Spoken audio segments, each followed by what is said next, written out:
Salam Rahayu, salam sejahtera, salam budaya. Assalamualaikum. Halo dulur, mudah-mudahan sehat selalu nggih, lancar selalu rezekinya dan selalu dalam perlindungan Tuhan Yang Maha Esa. Amin.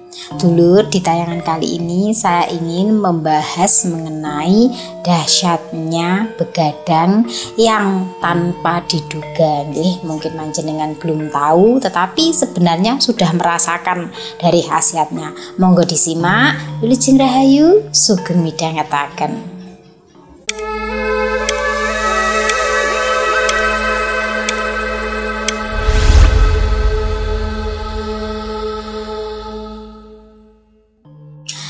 Dulur, di sini siapa yang suka tidur malam atau begadang? Lalu apa saja yang Anda lakukan ketika Anda sedang begadang? Ataukah ngobrol atau mainan HP, nonton TV atau melamun? Tahukah dulur bahwa begadang itu ternyata memiliki keistimewaan tersendiri? Tetapi tidak semua begadang nggih. Kalau menurut kedokteran, begadang itu tidak baik bagi kesehatan. Makanya kalau tidak ada perlunya itu jangan begadang. Tetapi dulur, sesepuh zaman dahulu, beliau ini hebat justru karena sering begadang. Dan begadangnya ini tidak seperti kita tentunya nggih. Yang mana begadangnya kita itu karena gabut biasanya nggih. Begadangnya sesepuh dahulu itu karena memang dimanfaatkan dengan sebaik-baiknya karena tahu keistimewaannya nggih. Nah, bagi panjenengan yang senang begadang atau tidak bisa tidur nggih malam hari atau punya insomnia, monggo manfaatkan kebiasaan panjenengan ini dialihkan menjadi sesuatu yang positif atau baik nggih.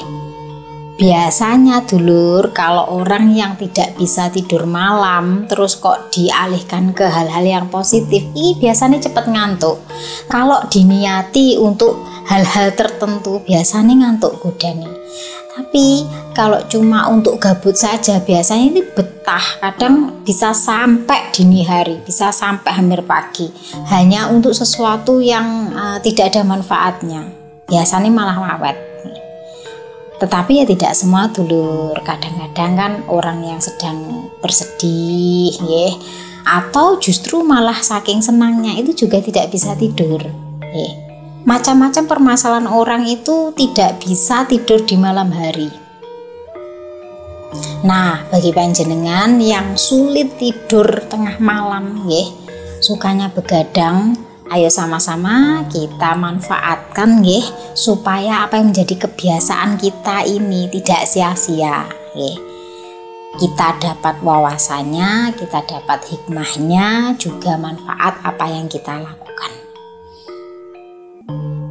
Sebenarnya panjenengan itu pasti bisa merasakannya kok. Cuma kadang tidak tahu ini apa ya, kenapa begini, lalu bagaimana aku memanfaatkan ini nggih. Karena memang kalau di malam hari itu semua apa-apa itu yang ada di pikiran, keinginan itu biasanya muncul. Tetapi kadang itu karena tidak bisa memanage pikirannya sendiri, jadinya kemana-mana. Jadinya memikirkan sesuatu yang tidak ada gunanya. Nah, tahukah panjenengan bahwa ternyata tidak terduga nggih, orang yang suka begadang nggih, atau memang diniatkan untuk tidak tidur malam ini juga ada manfaatnya. Yang pertama, pada malam hari itu adalah waktu yang tepat untuk mengenal lebih dalam diri sendiri, juga mengenal Tuhan. Panjenengan kalau malam hari itu memikirkan apa? Memikirkan siapa? Apakah memikirkan seseorang ataukah memikirkan diri sendiri? Bagaimana aku ke depannya, apa yang harus aku lakukan, bagaimana aku menyelesaikan permasalahanku, macam-macam nggih, pikiran tentang diri sendiri. Nah, ini sebenarnya pembuka portal untuk mengenali diri sendiri dulur. Ketika panjenengan memikirkan aku harus bagaimana ya untuk menyelesaikan permasalahanku, aku besok gimana ya, kedepannya aku mau apa ya. Nah, Ketika ada pemikiran seperti itu, maka selayaknya panjenengan belajarlah untuk mengenali diri sendiri. Siapakah aku sebenarnya? Apakah tugasku dilahirkan di dunia? Potensi apa yang aku miliki? Lalu ketika aku sudah mengetahui siapa diriku, kemudian selanjutnya apa yang harus aku lakukan? Karena setiap manusia itu pasti memiliki tugas masing-masing, dulur.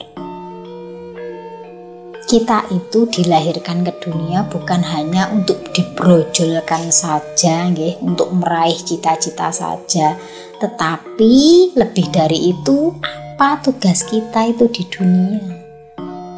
Ada yang memiliki tugas sebagai penyembuh, ada yang memiliki tugas sebagai merawat, mengayomi, membina, memimpin, dan semuanya itu berkesinambungan. Dan perlu panjenengan tahu, ketika panjenengan sudah bisa mengenali diri panjenengan sendiri, maka barulah panjenengan bisa mengenali Tuhan. Karena di zaman ini nggih dulur, orang itu banyak yang mengaku mengenal Tuhannya, banyak yang mengaku melakukan perintah Tuhannya, menjauhi larangannya, tetapi tidak sinkron dengan perilakunya.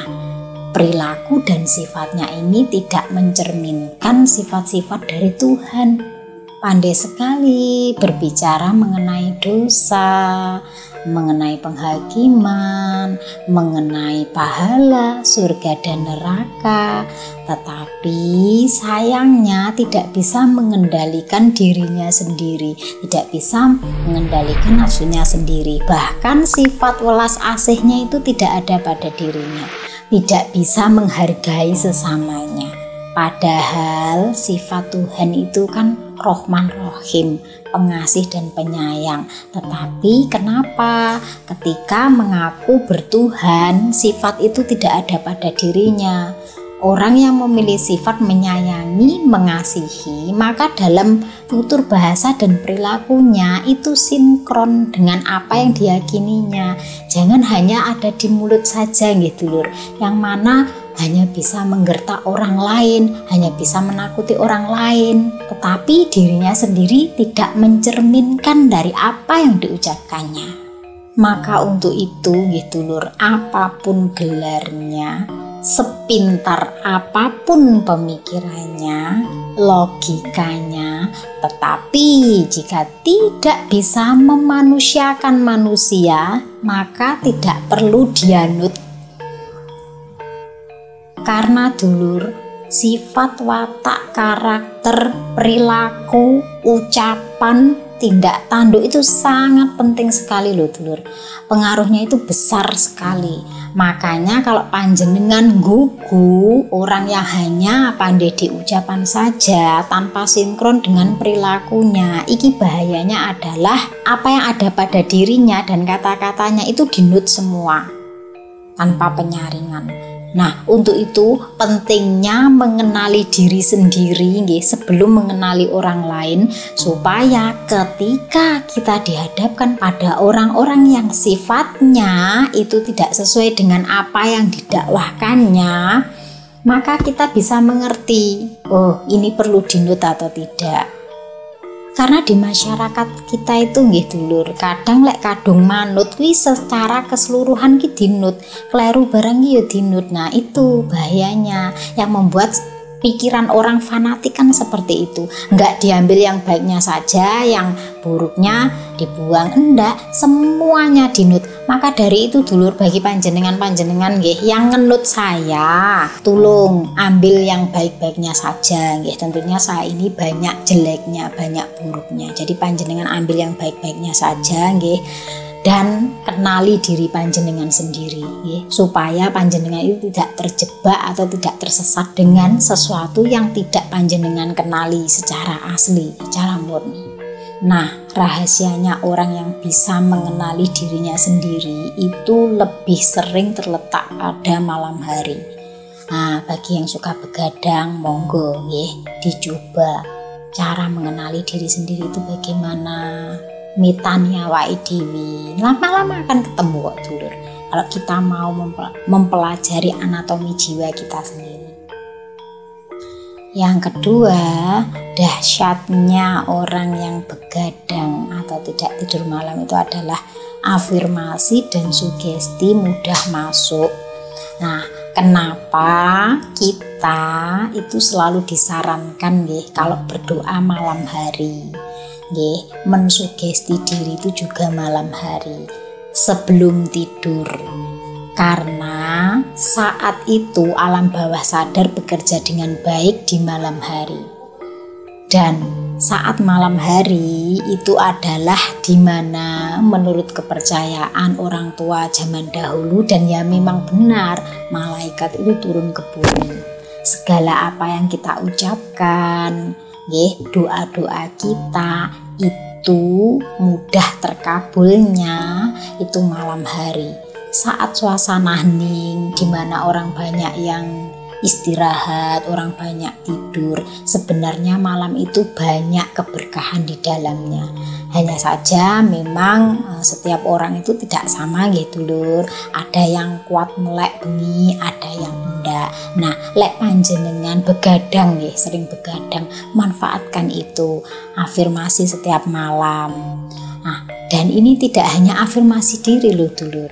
Panjenengan pernah tahu nggak metode orang yang menipu itu biasanya tengah malam. Karena tengah malam itu adalah tempat sugesti yang baik. Jadi panjenengan kalau dapat WA ataupun SMS malam hari nggih, itu jangan langsung direspon. Karena malam hari itu tempat sugesti yang baik dan juga afirmasi yang baik.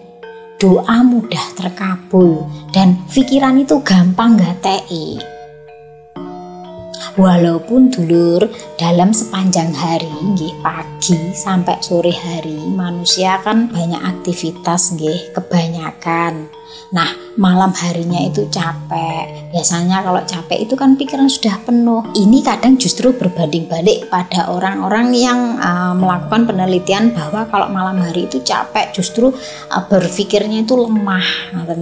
Padahal kalau malam hari walaupun panjenengan melakukan aktivitas nggih sepanjang hari, tetapi sebenarnya kalau malam hari itu segala pikiran itu lebih teringat dulur daripada siang maupun sore hari.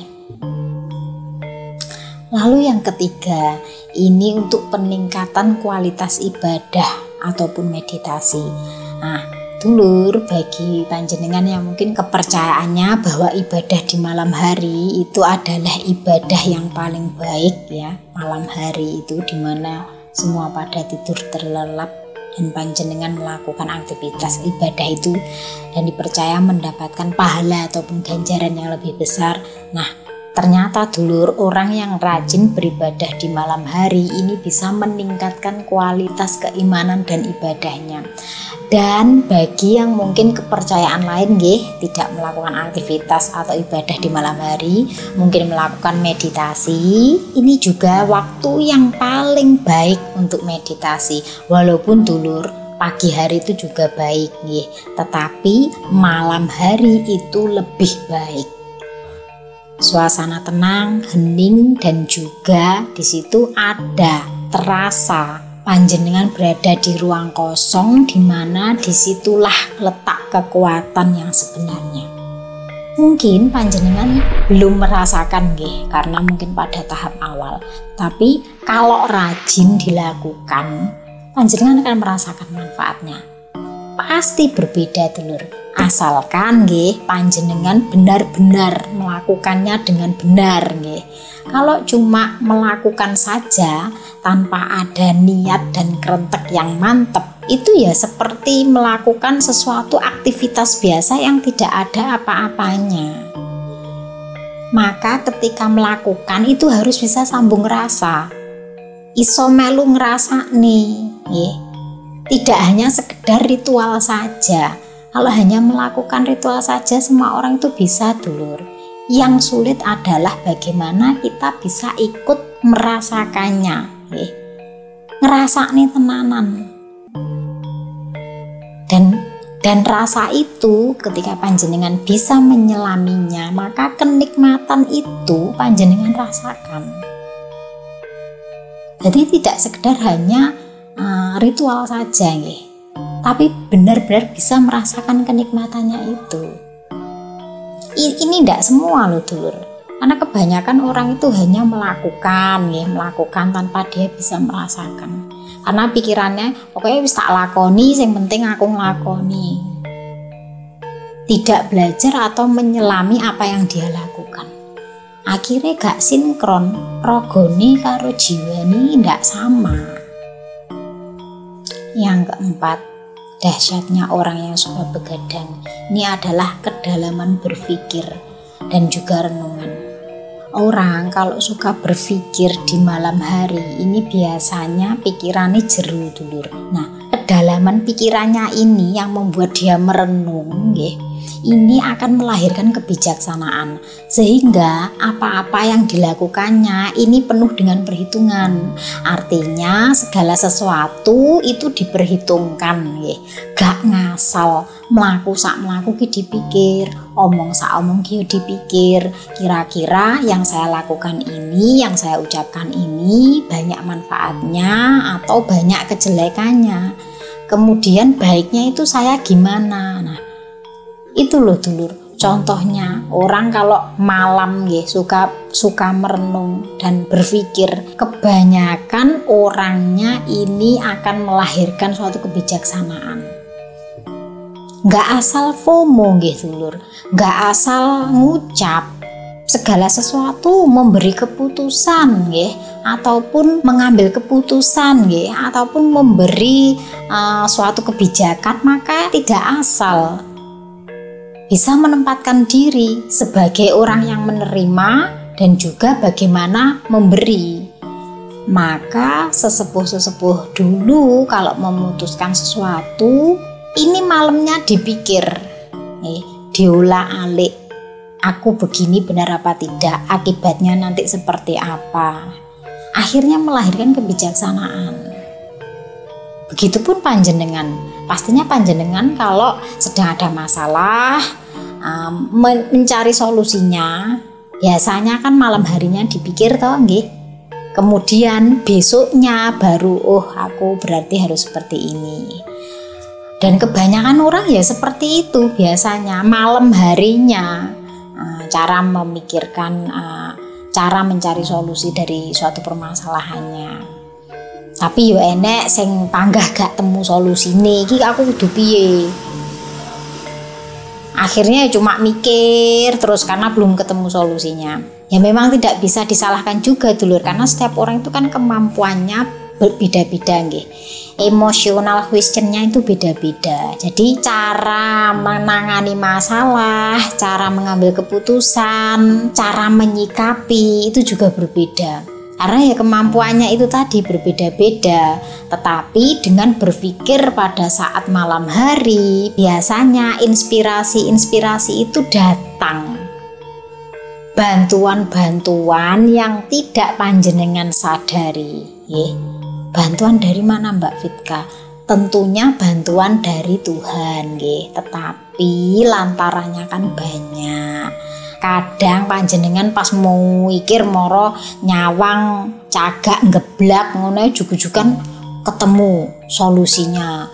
Terus begitu pas mau mikir sepaneng, terus lihat kelambunya itu tersingkap gitu, kaget, terus tiba-tiba nemu solusinya. Nah, itu loh dulur yang dikatakan sebagai lantaran nih. Makanya kadang ki diarani wong Jawa ki sedulur papat kelima pancer ki ndampingi dhewe, karena ketika Tuhan memberikan bantuan kepada kita, lantarannya kadang ya dari sedulur papat kelima pancer itu tadi. Yang kelima, orang kalau suka begadang itu kadang itu ngalami tapi gak nyadari nggih, dimana peristiwa penting itu banyak terjadi pada malam hari. Contoh, dapat wangsit, dapat petunjuk, dapat ilham, di mana panjenengan yang tadinya bergelut dengan pemikiran-pemikiran yang sulit dipecahkan itu tiba-tiba mendapatkan yang namanya solusi. Contohnya itu tadi ya, dapat wangsit. Seperti yang saya contohkan tadi, di mana tiba-tiba nyawang barang yang sepele itu bisa menjadi dapat solusi. Lalu bagaimana dengan bisikan? Nah, ini ada nggih dulur, sebagian orang yang mendapatkan bisikan. Jadi begini dulur, bisikan itu kadang bisikan dari kodam nggih, bisikan dari perewangane leluhur, tetapi juga ada bisikan yang dari setan. Di mana hati-hati dengan bisikan nggih dulur. Kalau tidak bisa membedakan mana baik mana buruk, lebih baik jangan mendengarkan bisikan, tetapi gunakan kata hati. Terkecuali panjenengan dalam keadaan darurat, nggih. Darurat itu misal ke panjenengan posisi tersesat, nggih, bingung arah, kemudian ada bisikan di mana menunjukkan arah jalan, itu bisa panjenengan pertimbangkan karena kemungkinan juga itu tondo pitulungan untuk panjenengan. Tetapi kalau hanya di dalam rumah saja, nggih, di tempat di mana panjenengan biasa, nggih, gak bergadang biasa, nggih, kalau berupa bisikan itu hati-hati. Nek gak iso bedakne, kuwi engko iso njerumus nih. Nggih, saya hanya memperingatkan gitu lur. Tapi lek panjenengan merasa aman-aman saja, menurut panjenengan nggih monggo. Saya ini cuma mengingatkan saja karena sesuatu yang kita tidak paham itu apa, ojo terlalu digugu, ojo dianut gitu loh dulur. Mungkin awalnya baik, tapi hati-hati lama-lama gitu loh. Lama-lama tanpa kita sadari engko iso njerumus nih. Tapi ini tidak semua loh nggih dulur. Saya hanya memperingatkan bagi panjenengan yang tidak paham nggih. Barang ki nek ndak paham jenengan jangan gampang mudah mercoyoi gitu nggih. Harus menggunakan tetap kata hati sama logikane panjenengan nggih. Kemudian yang keenam ini lebih siap menghadapi apapun. Kenapa? Ya karena itu tadi proses berpikirnya panjang nggih. Kalau malam itu kematangan berpikir ini bekerja lebih baik. Jadi ketika menghadapi esok harinya ini lebih siap menghadapi apapun. Karena biasanya kalau berpikir itu sepaket dengan tahu resikonya, nggih. Sesuk ki umpamanya bakale aku akan melakukan ini dan resikonya ini. Kira-kira aku maju apa mundur. Nah, karena berpikir pada malam hari, maka apapun yang terjadi di keesokan harinya itu lebih siap. Dan tidak hanya esok saja, kalau orang sudah sering berpikir di malam hari, segala kemungkinan yang terjadi itu biasanya lebih siap. Karena memang hari di mana paling istimewa itu pada malam hari dulur. Apalagi pada hari-hari tertentu. Nah, panjenengan lek niteni iso niteni dino iki lho. Setiap saya hari misalkan nggih, setiap saya di hari malam Jumat, saya tuh kok mesti dapat feeling yang bagus ya. Saya ini kok sering mendapatkan solusi atau ademi fikir. Nah, panjenengan bisa niteni kenapa pada saat hari itu kok mesti saya seperti itu. Nah, kui gawenen kunci dulur itu dipakai. Jadi panjenengan kalau pada hari-hari, kalau pada tepat di hari tersebut itu gunakan, manfaatkan sebaiknya. Oh berarti pada hari itu kui dinoku apik, tak gaini golek solusi, tak manfaatkan untuk arah kebaikanku. Arah kebaikan ki aku harus bagaimana ya supaya aku lebih baik lagi, lebih semangat lagi. Nah, contohnya seperti itu. Dan yang ketujuh adalah produktivitas dan keberhasilan. Rata-rata orang yang melakukan pekerjaannya di malam hari itu lebih banyak berhasilnya. Mosok toh Mbak Fitka, kleru toh. Malam hari itu kan harusnya buat istirahat. Melakukan pekerjaan itu yang baik kan harusnya pagi, terus siangnya istirahat, terus sore hari, malam kan untuk tidur Mbak Fitka. Itu kan kalau anjuran kesehatan seperti itu Mbak Fitka. Ya tidak salah nggih. Semua itu nganjurni demi kebaikan kita. Tapi dulur, panjenengan tahu nggak rahasianya orang-orang yang sukses itu malamnya produktivitas loh dulur. Tidak ada orang yang nggak mikir, orang yang akeh tidure nggih, iki sukses itu ndak ada. Kecuali balung gajah. Ngerti ndak balung gajah itu? Jadi Masya dhek gak nyapo-nyapo ya pancen dhek anake wong enek, anake wong sugih ya dia tetap saja kaya. Nggih, kaya belum tentu sukses loh ya. Kalau sukses itu berhasil menaklukkan, tapi kalau kaya itu kan berupa harta benda gitu loh. Nah, untuk mencapai kekayaan kan dengan kesuksesan, tetapi orang yang kaya itu belum tentu sukses kalau kayanya itu bukan dari proses usahanya.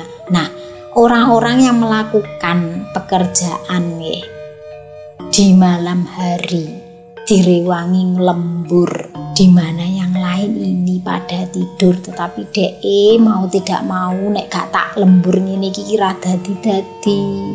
Golek rata lembur koyok ngene iki, waktuku ini besok ini kok kurang. Kalau malam hari kan enak, hening gitu nggih. Nah, kebanyakan mereka inilah yang lebih banyak berhasilnya. Tetapi bukan berarti yang istirahatnya teratur, kemudian aktivitasnya teratur itu ndak sukses, bukan loh ya dulur. Tetapi kebanyakan memang demikian. Tirakat itu juga dilakukan pada malam hari, dan tirakat itu wujudnya akeh dulur. Produktivitas, melakukan pekerjaan, niate iki meng yo karo tirakat. Kangelane saat dia berproses, ini yang melahirkan keberhasilan, dan ini paling banyak dilakukan pada malam hari. Nah, bagi panjenengan yang mungkin ya sulit tidur malam atau suka begadang, maka manfaatkan menjadi sesuatu yang bernilai bagi panjenengan. Toh yang merasakan nanti juga panjenengan sendiri. Saya dulu dulur kalau belajar, walaupun sampai saat ini loh dulur, pasti malam hari. Karena bagi saya kalau malam hari itu enak, hening, tenang, dan cepat masuknya. Kalau pagi hari itu sudah beraktivitas sampai siang, sampai sore. Kadang saya itu jarang tidur siang. Dan kalau malam hari itu jek lanjut. Tapi memang benar kalau malam hari awake dhewe iki niate ditujukan untuk hal-hal yang positif, biasanya godaannya ngantuk. Karena saya demikian juga, meditasi lo ngantek keturun kan juga kebacut tuh dulur. Ya pernah seperti itu, makanya kadang sebelumnya saya tak sudahi dulu kalau sudah merasa gitu. Tapi tibone wayah gabut ki malah gak turu-turu. Nah kadang ya memang gitu godaannya. Orang kalau melakukan atau berniat sesuatu yang baik atau bermanfaat, godaan itu kita lelah, kita ngantuk. Tapi lek sing gak guna ini malah botah awet melek. Nah, baik dulur, demikian yang bisa saya sampaikan. Sekali lagi, ambil yang baiknya, buang yang buruknya. Video ini saya buat bagi panjenengan yang mungkin mengalami kesulitan tidur, iso ngrasakne tapi gak ngerti manfaatnya. Jadi panjenengan manfaatkan waktu panjenengan sebaik-baiknya, karena kita ini hidup di dunia cuma satu kali. Jangan kehilangan waktu berharga kita. Baik dulur, demikian yang bisa saya sampaikan. Saya Fitri Ika, salam rahayu, wassalamualaikum warahmatullahi wabarakatuh.